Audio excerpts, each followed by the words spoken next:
Well, hello and a very warm welcome to Rajya Sabha Television. You're watching a brand new episode of World Panorama with me, Frank Pereira. Let's begin with the headlines. Experts from the US and UK arrive in Nigeria to help find the abducted girls by Boko Haram Islamist militants. The experts include military advisors, negotiators and counsellors. Nigerian Prime Minister hopes foreign assistance would signal the beginning of the end of terror in Nigeria. Anti-government protesters led by leader Suthep Thaugsuban bent on toppling caretaker government in Thailand. Protests held across important establishments all over the country. Thailand's capital Bangkok remains tense.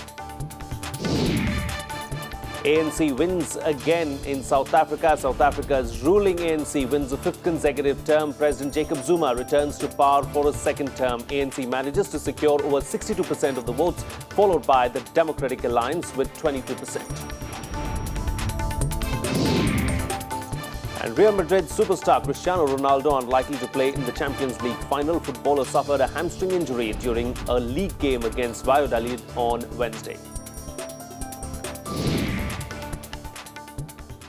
First up in the program, residents of Nigerian capital Abuja staged protests demanding effective action from its government in the rescue of over 200 schoolgirls kidnapped 3 weeks ago. Nigerian police offered a $300,000 reward for information leading to the rescue of the girls. Meanwhile, world leaders vowed to help find the schoolgirls kidnapped by Boko Haram. Here's a report.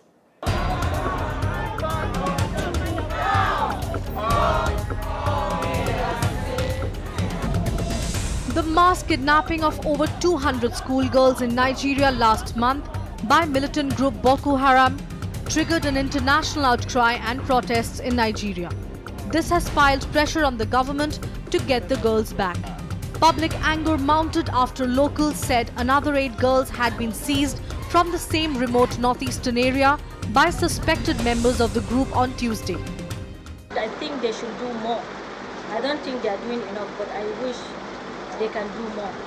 But maybe something that is more beyond their control.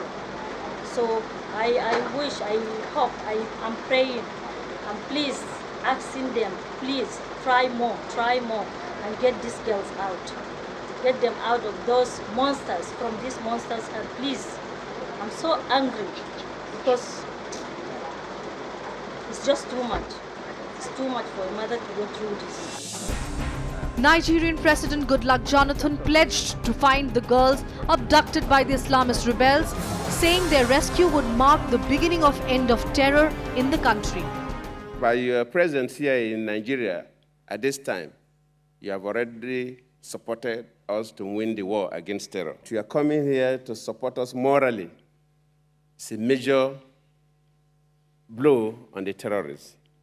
And by God's grace, we'll conquer the terrorists. Jonathan also thanked foreign nations, including the United States, Britain, France and China, for their support in trying to rescue the girls who were kidnapped from a secondary school on April 14. The Premier of China has been with us since yesterday for a state visit, and the government of China have promised to assist us, and I believe that assistance will come almost immediately. The government of the United States of America, the United Kingdom, and France have also spoken with me and have expressed their commitment to help us resolve this crisis in Nigeria. I believe that the kidnap of these girls will be the beginning of end of terror in Nigeria. US President Barack Obama issued a somber warning on Wednesday that the kidnapping of the Nigerian girls and sectarian conflicts worldwide shows man's darkest impulses. France said it plans to send about 10 intelligence experts to Nigeria to help find the kidnapped schoolgirls. Islamic extremist group Boko Haram has admitted to abducting the girls and is threatening to sell them because of their Western education. And joining me on the show right now is Ambassador Wibi Soni. He, in fact, has been an ambassador to several of the African countries in the past. Ambassador Soni, welcome to the show. And this particular crisis has been going on for over 3 weeks now, and the public anger has only risen over the last few days. Do we see an end to this crisis anytime soon? I do not think so, because this crisis was anticipated. In fact, there was an intelligence report to the effect that something like that is going to happen. In fact, what is more, a few hours before the crisis happened, an advance warning was given, but apparently the force which was available in that region was not adequate. They did ask for a backup support, which came much later, and by which time the damage had been done. And so this is desperate people. You are talking about the Boko Haram are desperate people, and they are really, really, I would say, worse than terrorists. Okay. Because people talk about Al-Qaeda, but here is the worst form of terrorism. You are targeting schoolgirls, and what is their crime? Just because they happen to be studying in a school. The issue right now is whether the girls should go to the schools, but of course they should. I mean, take the case of Malala. Yes. In fact, you would have seen the statement which she made, and I thought it was a very fervent appeal which she made. So until and unless somebody comes forward and says, girls are also human beings, and these did not consist of only Christian girls. There were Muslim girls, and there were also the local girls so it's not adherence to a particular religion. It's just that they wanted that Western education must not be encouraged. Indeed, indeed. And the name also suggests so. It says Boko Haram, which is against Western education, basically. But let's talk about the issue at hand now. Do we see another Sudan-like situation in Nigeria? Because Boko Haram has been fighting for a separate Islamist state in Nigeria. Now, can we see the crisis or the issue only intensify further? No, I would say that it is it's also political, it's economic. We are talking also about oil. You must understand that Nigerian foreign exchange reserves, foreign exchange earnings are 70% from oil. Yes. And oil is not in the north. So what they're saying is wherever the oil is found, the benefits are not accruing to them. They should be shared because most of these people are in northeast, and they feel that there should be more infrastructure. But that's a problem which is in Nigeria. If you were to see, it's a rich country, and I was quite amazed to read yesterday from the Economist magazine, the latest one, saying that today Nigeria's economy has overtaken South Africa's. It used to be 320 odd for South Africa. Nigeria today has $510 million. Sorry, $1 billion. $1 billion, yes. And maybe they were not calculating it properly, but now they have found a system. So what does that signify? That there is something happening, the economic activity is there, but the infrastructure still woefully lacking. Okay, all right. Now, Gordon Brown, of course, former UK Prime Minister, who's part of the UN now, has come out and speculated that the girls could have been moved to some other countries, maybe Chad or some of the neighboring countries as well. Now, if that really is the case, then the task at hand for the officials becomes far more difficult, doesn't it? It does, but I hope, and of course, as Jonathan Goodwill himself said, that to move such a huge number of girls, they would need maybe a few scores of vehicles and a whole lot of things which go with it. To cross the border with that kind of contingent will not be easy. But let's hope it doesn't happen, because within the country they can manage. The other thing one has to bear in mind is, are there other foreign organizations behind that?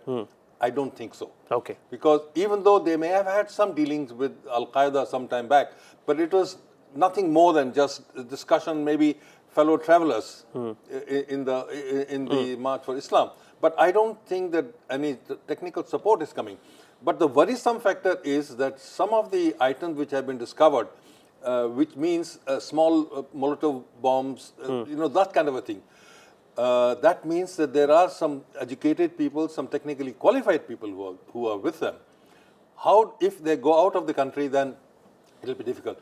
I would think that now that the focus of the entire world is there, and as you also announced at the beginning of the program, that the Americans and the British forces the UK are forces, already there, and it is very easy nowadays. The technology is so good that from the satellite, you can make out how the movement of particular... And the US drones as well are very helpful so in these kind of matters. So to my mind, let's hope and pray that the poor girls are come out unscathed and there are no problems that they face. Say, for instance, these girls come back safe and sound. Now, what happens in the future? How is the Nigerian government going to deal with an organization like a Boko Haram? First of all, you must think of the girls. They've gone through a trauma. That is, that kind of a stigma also attached, because they come from a very, pretty much like in India, they come from a very conservative society. Yes, and yes. to have been hauled up like that, that is one thing. But the issue is overall, because it has been going on for more than 20 years. Boko Haram was, of course, they killed the leader a few years back, but that has not stopped them from coming. There has to be a resolve, and it should not be left to the Nigerians themselves, because the entire region will be affected. If you were to go back to history, Islam was introduced, was benign, was not through wars. It was through the traders, through scholars who travel all the way from wherever. So you don't see that there are any problems in the past.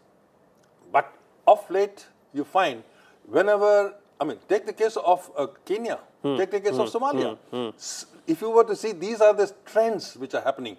So if you were to control or address only one country, what about the rest of them? Yes. So yes. the basic problem should be that all the world community should get together and see how to solve the problem in its totality. You just can't go and see one part of it and then the other remains unattended. Yes. So there has to be a strategy. It's an overall strategy, a strategy in which everybody participates, and a strategy which deals with firmly, because these kind of attempts must not be allowed until and unless they get a message that there is a heavy price they are going to pay, pretty much like what they are trying to do in Russia vis-a-vis Ukraine. Yes. So that is the way to go about it.